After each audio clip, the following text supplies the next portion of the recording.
Hello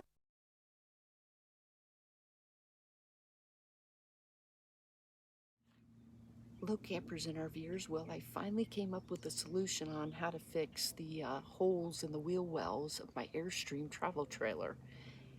I'm hoping this will work. What I did is I cut out a pattern where the holes are, and this will cover each of the holes on either side of the wheel wells where the mouse was traveling up the tire and getting in where the holes are. I still have the steel wool in there and it's starting to rust a little bit. That's why I want to cover it up as soon as I can.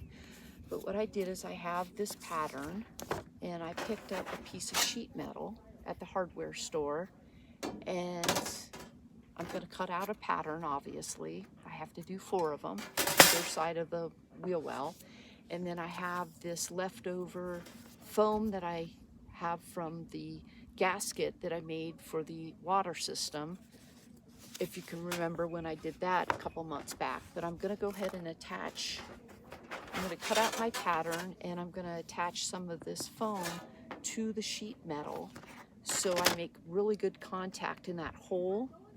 And I'm going to glue it in with this E6000 that I've used in the past, and it worked really well for my, if you can remember when my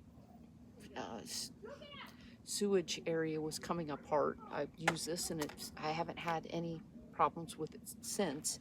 Once I get that glued in, then I'm going to go ahead and use some of this clear Dynaflex 230 around it, caulking, so that I don't have any leaks or anything like that. So with that, I'm going to get busy and get started. And I have some noisy neighbors next to me, if you haven't noticed yet. So it's all about these very close, tight-knit camping spots that you get. Anyways, I'll check back with you guys later. So this is the pattern, and I just drew around it with a Sharpie, and I'm going to go ahead and cut it out and put it in the wheel well and see how it does. And I'm just using a pair of snips to cut around this sheet metal. Check back with you later. So here's the area that I'm going to cover up, and this is what I made, the cutout that I made. And I'm not going to be able to use the foam because it's plastic and I can't drill into, I guess I could drill into it, but I'm not going to do that because I don't want to damage anything. But I think that'll actually cover up the hole to keep the steel wool in there and prevent the steel wool from coming out or a critter from getting in there. So I'm going to go ahead and start gluing it in here.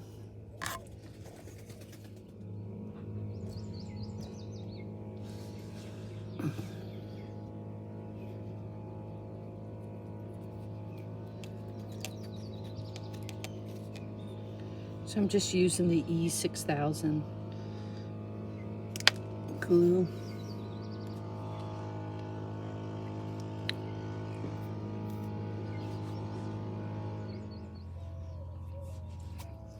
So the first one that I did didn't work out very well because I needed the curved side on the inside here, or the outside, and the flat side inside. So I just cut another piece, not a big deal. And I'm gonna go ahead and put some of this E6000 around again and try getting it in there. Also, there's a little lip inside there on the top part that I was thinking I could get underneath to hold it into place, but that wasn't working out very well. See if this works.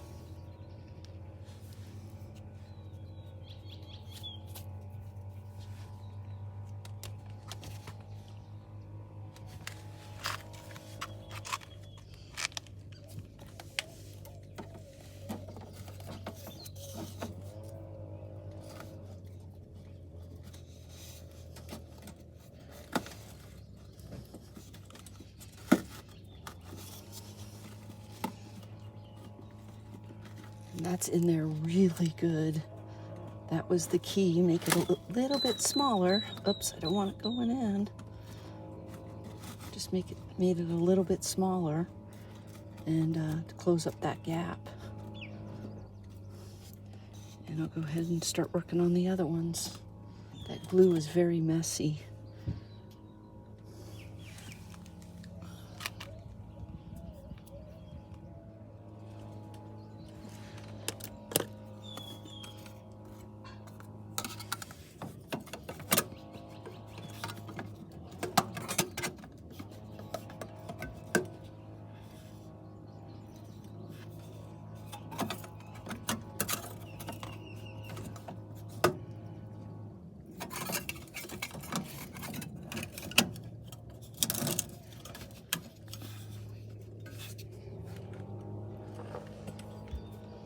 Might be able to slide this one right on in, but it's so sharp.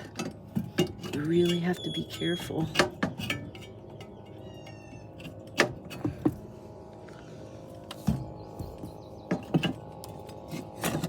Look at that. That just slid right on in. Just need to make it a little bit shorter.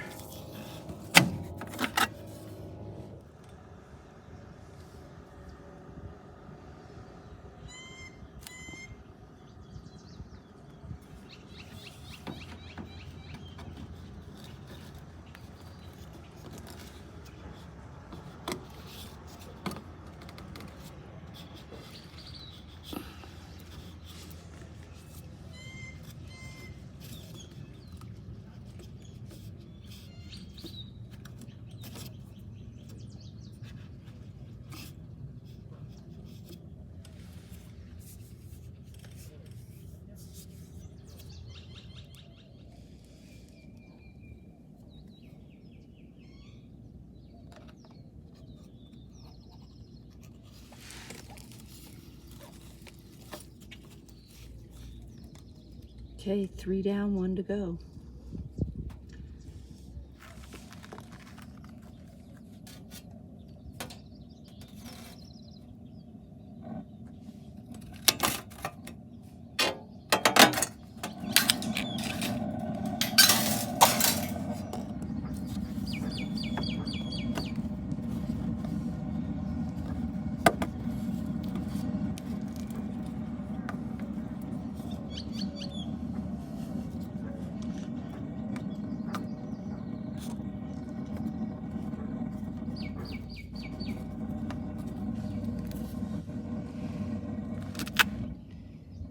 Okay, so that's the last one. See, check it in a little bit and make sure it's still in place.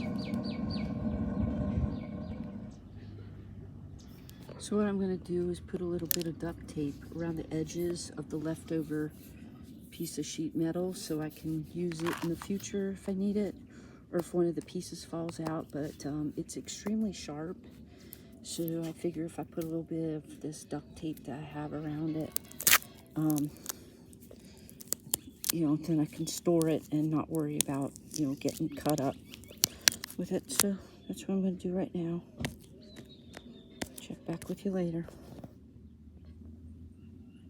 Not the best taping job, but hey, at least it's a little bit safer carrying it around with me.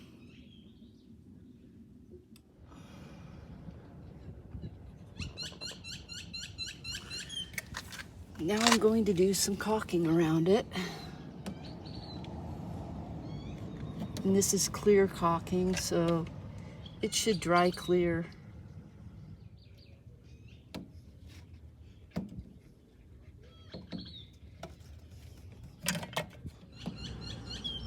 So I put clear caulking around each of these plates that I put in, and just gives it a little bit more protection. Well, campers and RVers, that's all I have for today. I'll just monitor the repairs that I made, and hopefully those plates will stay in place. And if not, I'll, you know, re-glue them in, or I'll reassess what needs to be done. But I'm pretty confident with the repairs, and that's pretty much it. So thanks for watching, and I'll see you on the next one.